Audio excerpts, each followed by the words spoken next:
Hey, what's up? I'm Wilmer Valderrama. This is Freddy Rodriguez on the Dos Amigos podcast for iHeart Radio. And today Third amigo. we have the third amigo. My good friend Roy Choi is in the house. Yeah. Wow, what an honor. Thank you for coming, brother. Indeed, man. I'm so personally thrilled that you're here because you're one of my good friends. And for those who don't know, Roy and I have a monthly dude dinner, right? Myself, Alex C., a wonderful showrunner, DJ King Tech from the Wake Up Show, and I'm just thrilled that you're here, man. And those dinners have been so important in my life, just to get to sit down with you, get to sit down with us, and get to break bread, and for us to just chat as humans, as men. Talk about life, talk about business, and just to be surrounded by really good people, man. And so it's our mobile man cave. It's a mobile man cave. It's the only safe space we have to talk about old stuff. Old stuff, right? Yeah. We feel the same way. The way this podcast started was the same way. We went to this one dinner, and this one dinner just turned into like, wow, how much do we need this? You know, you kind of really need this moment to kind of recharge. And Roy, you and I shared a moment together during some of the most vulnerable times in the history of the world, really.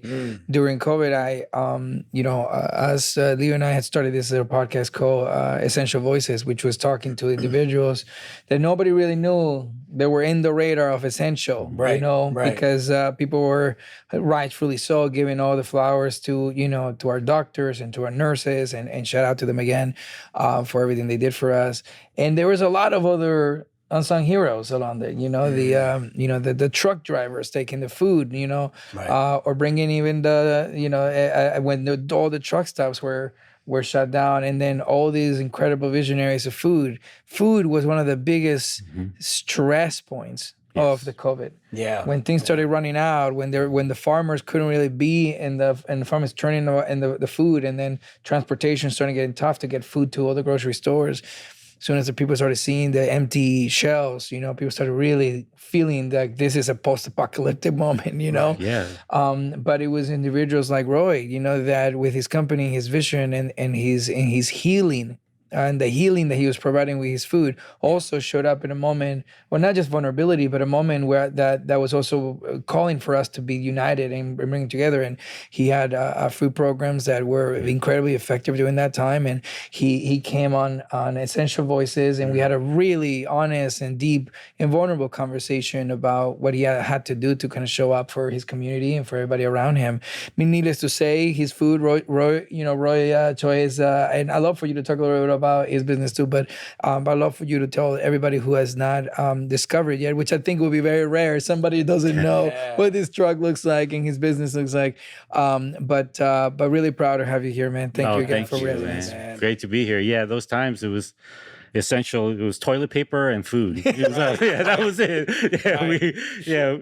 But what made us kind of jump in to the fire on everything was that we had four wheels. And being a mobile food vendor, being a street food vendor, you're mobile, but you're also connected to whatever's happening on the ground, And so when things fall and things break, and even in times in crisis like now with the immigration situation and the politics, you're able to mobilize and figure things out. And the fires most recently here in Los Angeles, your business is threatened, but then what happens is a bigger purpose comes up. Sometimes when you're kind of pushed to the edge and you have to confront the capitalism and the commercialization of what you do. And if there's nothing left, then you look at yourself and say, well, if there's no money, if there's nothing, no ROI to worry about, what is it that you can really do in life? Life is not over just because you can't make money at that moment. Right. And so then we turn that into, well, we still can get food. We can get donations. We can do crowdfunding. We can not make profit, but we can go out and feed. And that's happened in COVID and happened in the fire. So we learn every day. But I think the biggest thing is being able to go to where the crisis is. Yeah. Roy, one of the things I always admired about you is that not only are you a celebrity chef per se, right? But like philanthropy and activism has always been such a big part of your history. It is part of the DNA of who you are. Yeah. Why is that? Why aren't you just a dude driving a Lamborghini and like on every cooking show and like I came to know that Roy, right? Yeah, like, for sure. I knew the other celebrity Roy, but I came to know that Roy based on the conversations, the countless conversations we've had about stuff like that. Like why is that such a big part of who you are? I think it's because I don't make that much money. That's why the Lamborghini ain't in the lot. Perfect time to. That's why there's no Bentley in the garage. This episode has been brought to you by Roy Choi, that book, available everywhere that you get your books. The food business, it's really a day-to-day business. So you have to, no matter how successful you are, you can never really get ahead. There's no big payday in the food business. So then what happens is, it pushes you to really confront, why are you here? Why do you wake up every day and climb up this mountain? Yeah. And for some people, like immigrant families like ourselves, sometimes it's the only thing you can do, right? Right. You don't speak the language of this country. You're not educated. Sometimes you left your country before you even finished a certain level of education. You're not getting hired, so the only thing you can do to provide for your family is open a small donut shop or open a restaurant. So there's that thing. But then becoming a chef is another thing. And I think it's, for me personally, is that, I come from, the ground up. I know what the struggle's like. And I know I had been through a lot of struggle. And then I had hit rock bottom a few times in life. And it was food that saved me. So on the final time I hit rock bottom and food saving me, I kind of made it was like a movie. I kind of made like this silent promise, whatever happens from here, I'm going to make sure that whatever I take, I give back tenfold, and it was just a personal agreement. It wasn't like some soapbox or anything like that. Right. It's just, I believe in loyalty, and loyalty, I think, goes to your own promises too. Right. And they don't have to, again, be on stage or anything like that. But you have to be true to them. And that was just one thing that I was true to. Right.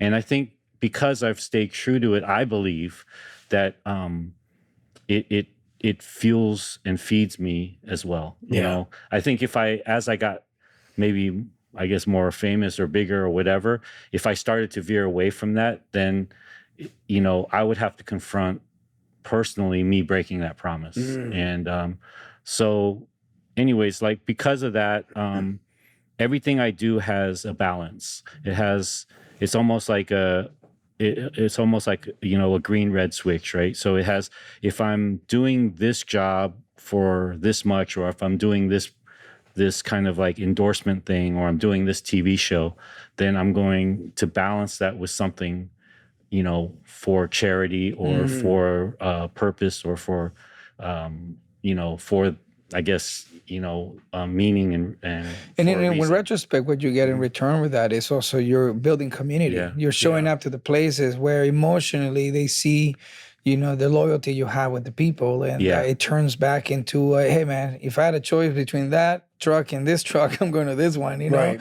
And in retrospect, it's that you're building a lot of community. But you said something that really, that really hit me in the heart. Just, for us immigrants, it's not about the soapbox. We don't have the luxury of a soapbox, right? We gotta put some dirt on it and get back in the saddle, because that's just the way the American dream goes, right? The more you keep digging at it, the faster you go. And going back a little bit of your beginnings, I relate so much. In the last time we talked, in the podcast, and also you're reading so much more about, that realize that we have a very similar, growth, how we grew up in the structure of that.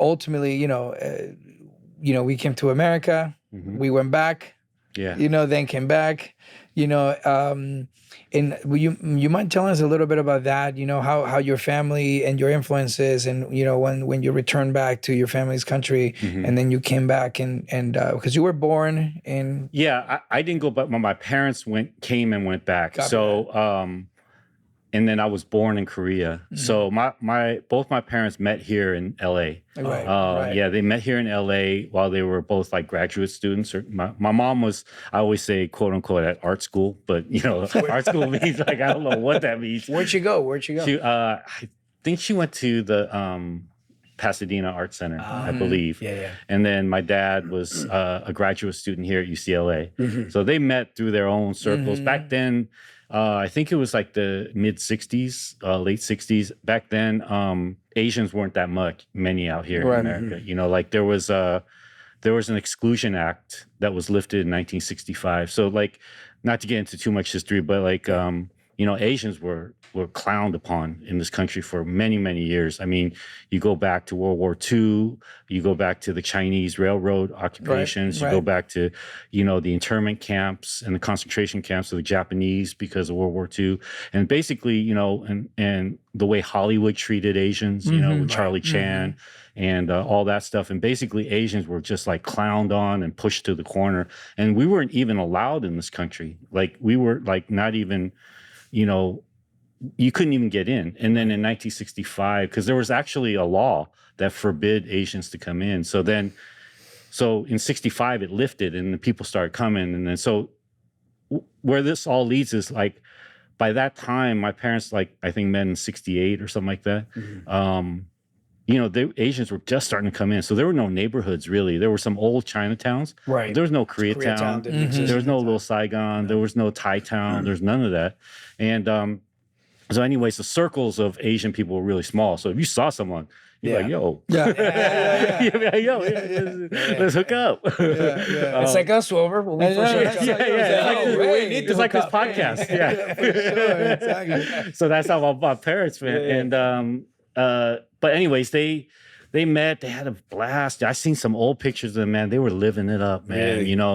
Especially, can you imagine like they come from these kind of small countries, they come to America. Back then it was the Wayfarer sunglasses, cigarettes, old like Impalas and stuff like that. But they weren't old. They were the year of that exactly. time. The body of the year came out. But beautiful, like big bucket seat, you got your arm around, you're driving. And so it must have been amazing for them. And then they had to move back because their visas ended. And I always think that I talked to them about it, but they never really tell me too much. But I put the pieces together. I think they went back. And all they did was plot for like 3 years to figure out how the fuck to get out of Korea and come back. How to get back. How to come back. And so in that time I was born, and then they came back.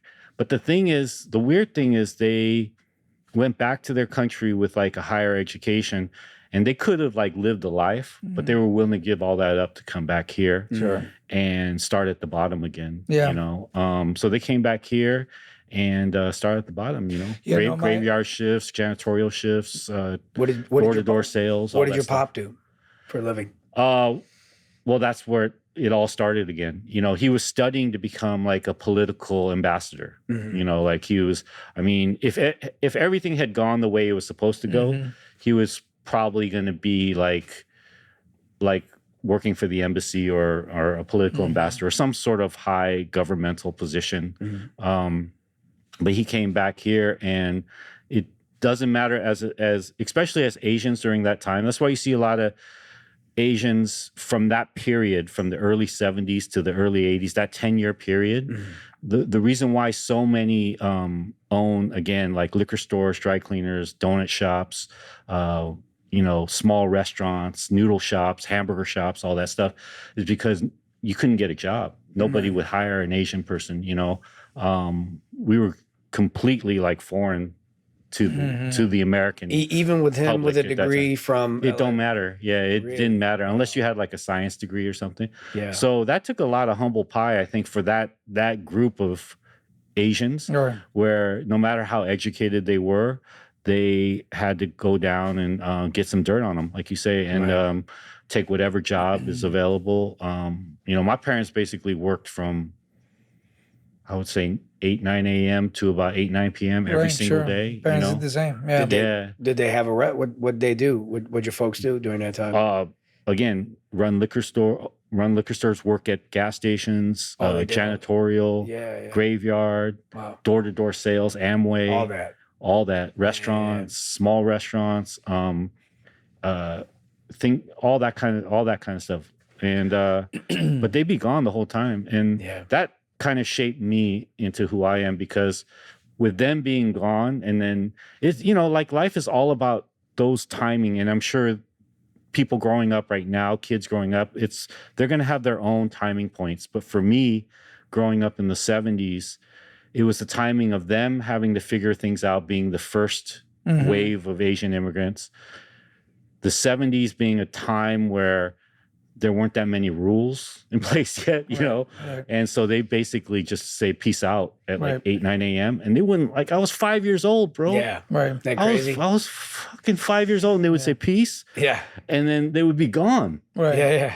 The whole damn day. Who would watch you? Nobody. I watch myself, bro. I Love Lucy used to watch you. Yeah, I Love Lucy. I used to get on the bus over here. It used to be called RTD here in LA, Rapid Transit District. And I get on the bus at 5 years. I go, so, and the bus driver goes, and then you just get on the bus and nobody cares. Can we talk about a little bit about that moment in time? Because my family had a pretty similar, you know, my parents met in Miami, you know, during the early 70s, you know, and my dad and my mom, you're young, got married and all that stuff in Miami, and they had it all, same thing, you know, the fifth wheel Continental, you know, the whole thing.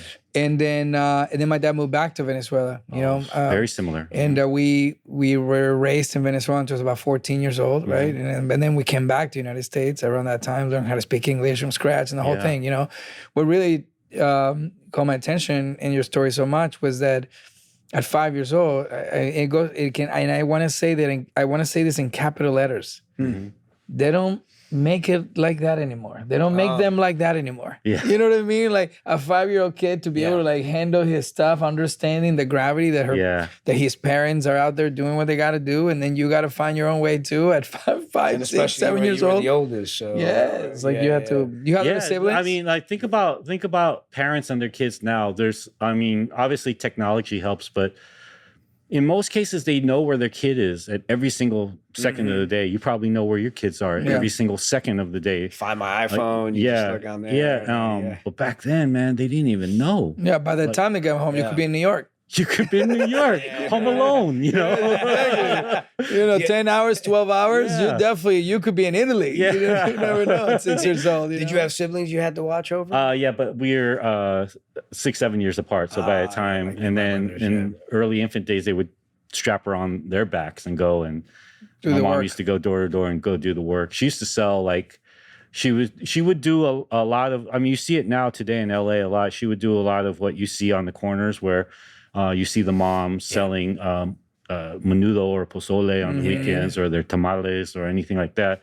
You know, we were just the Asian version of that. You know, like my mom would make kimchi and what's called panchan, which is basically marinated vegetables, and then marinated meats. And she would pack all that up, and she would wrap it up in these cloths, put it in our backpack, and put the kid on the side, and basically go door to door. Wow. Or she would show up at like, my mom was very smart. Like, she would show up at places where she knew people would gather. You know, like back then bowling was really popular, and pool, like billiards and all those things. And everybody wants to eat when everyone wants to eat. Yeah. Yep. And she would just show up there and then like give everyone a little taste. And then, it was very smart. Again, very, very similar to, I think that's probably where, it's not maybe a direct line, but it's definitely a crooked line to where a lot of my instincts for street food. Yeah, I was going to ask you about that. Yeah, where did all the inspiration and how did it all come full circle for you? Well, being alone, I think it's all those pieces are like a shattered kind of glass that come together. One, being alone at such an early age, I was roaming the streets a lot, and so I would see street vendors, or I would smell the food. I was very familiar, with the smells of the streets and the foods of the streets from a very early age. And being a kid, when you're walking around as a kid, people don't really pay attention to you in the same way they do maybe adults, right? So what I mean by that is like you can slip in and out of things. You can kind of listen to conversations. You can like study things be exposed to things without anyone noticing you're there, especially if you have the eye for it. Right. And so for me, that was something that I did a lot. I was alone a lot. I would just walk around. I would just witness things or absorb things. I guess studying in a way, kind of like what you guys do as actors, I would study the movements, the idiosyncrasies, the small little nuances.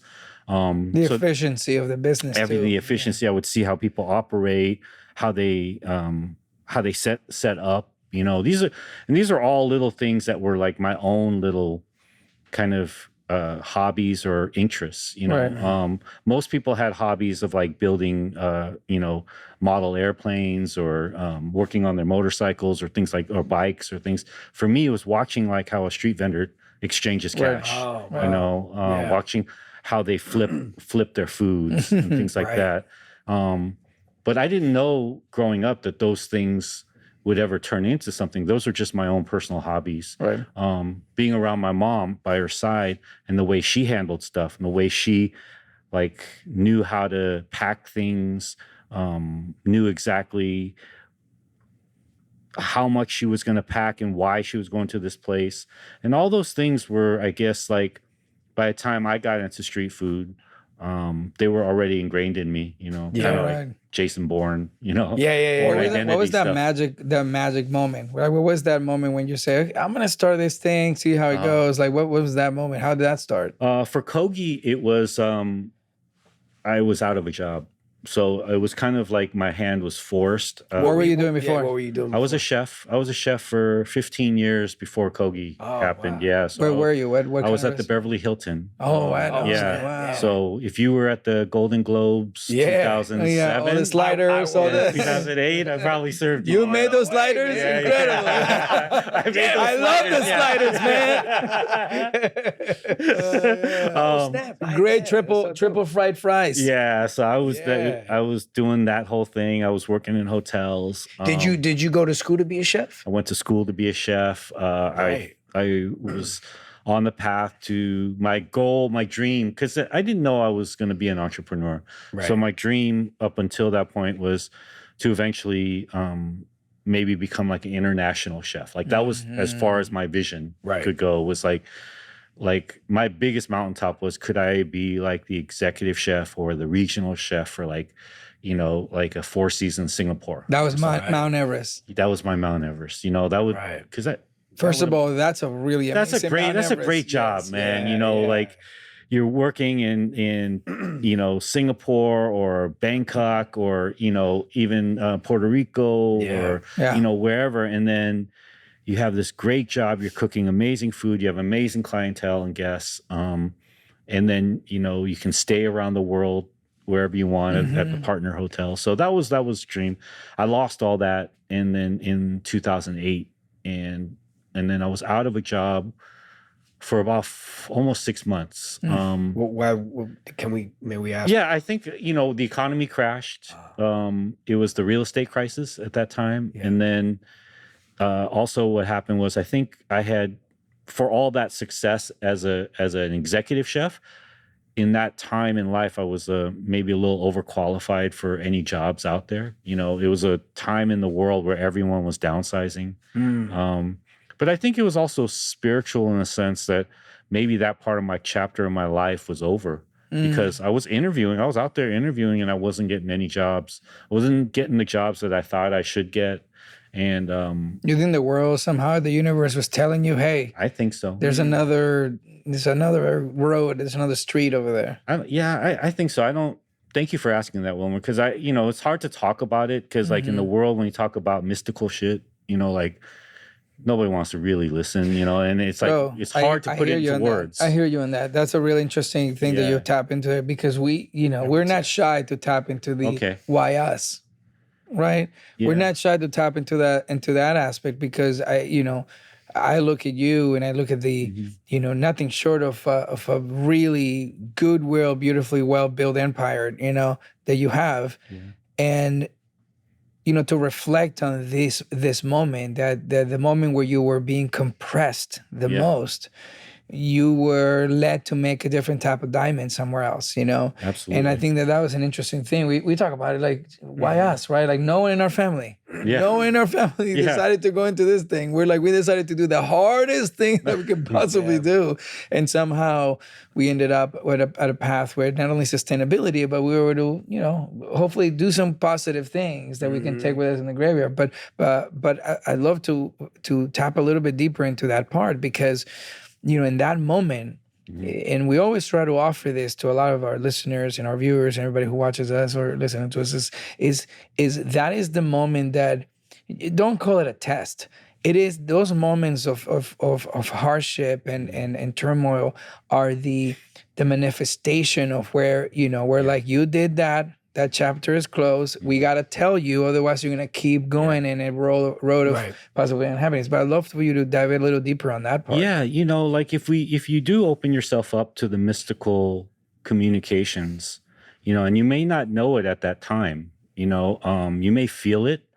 And, it's weird because in hindsight, I can completely diagram it all out for you. I can really pinpoint that there was something happening, that there were these kind of mystical road signs that led me to make a left, instead signals that turned things and moved them this way.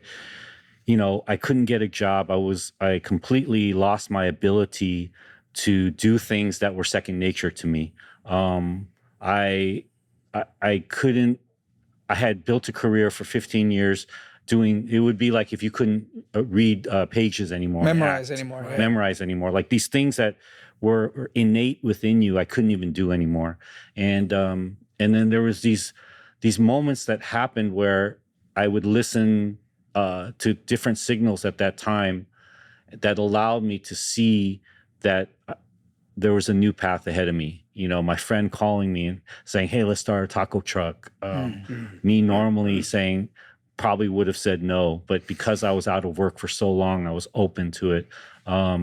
Me finally confronting the food and the flavors that I was kind of shying away from. I was always cooking like European food. Yeah. And then finally I started but I would be eating tacos, burritos, and Korean food. But I never really cooked that food. And so then finally I opened myself up to cook it. The night we opened Kogi, there was no press or fanfare or anything. We opened at 2 a.m. in front of a club, and we parked there right at midnight. But the day we opened was the same day Twilight opened at the ArcLight, at the Cinerama Dome. And so it was just like I look back at that moment, and then it was like midnight on a foggy November night with all of these vampires like dressed up doing cosplay, waiting in line. For and we noticed that for the first screening, for the screening, and we're just like, there's something going on right now, and then and just all those things as I look at it together, and then the moment people ate the taco and the burrito, like everything just stopped, time stopped. And so I think all of those things they were all meant to be. And that was a very pop culture moment. Yeah. Too. You're pointing out the release of Twilight. You're pointing out the time of the night in which but there's also two other things. One is social media just happened. Right. Twitter just came out.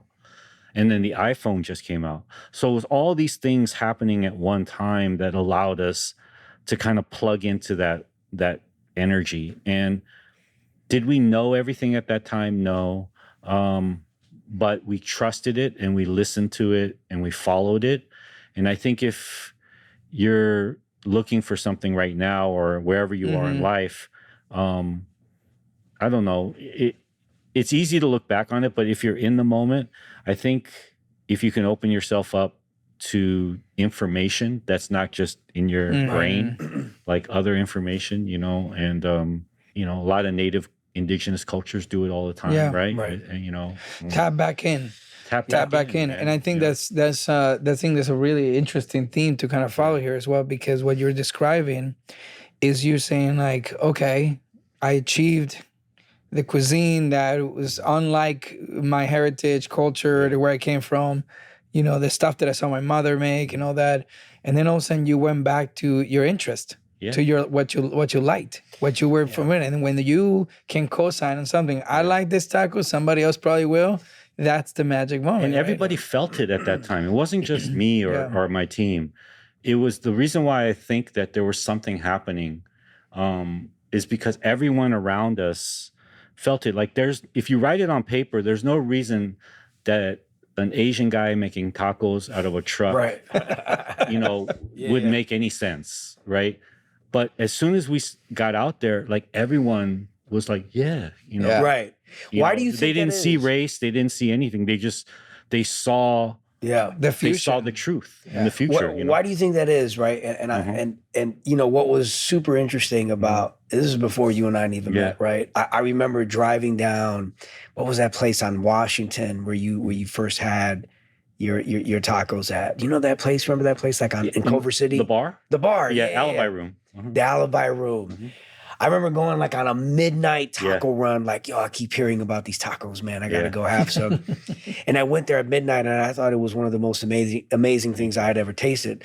But what I found that was so interesting was that you had the foresight to go, I'm going to merge, these Korean flavors with like Mexican delicacies. Talk to me about like what I know that you were saying that you came up eating tacos and burritos and all that, but what gave you sort of the vision to go, I'm going to merge these two flavors, these two cultures together? Well, really what it was an expression of the area of Los Angeles we came from. Yeah. And it was more than it being this like cerebral idea of like, hey, we're going to do these things and make a new culture. It was like, we're just going to cook and speak the way that we are and where we're from, and we're from Koreatown, Los Angeles. Right. And if you go to Koreatown, Los Angeles, between Vermont and Crenshaw and Beverly and Pico, if you go in that square block, it's all mixed up.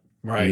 Like it's Central American, Oaxacan, Mexican, Korean, and the Guatemalans are speaking Korean and the Koreans are speaking Spanish slang, and the kids are dating each other. The young Latina girls are all into K-pop. It's like all mixed up together, and you can't really distinguish the line between the two.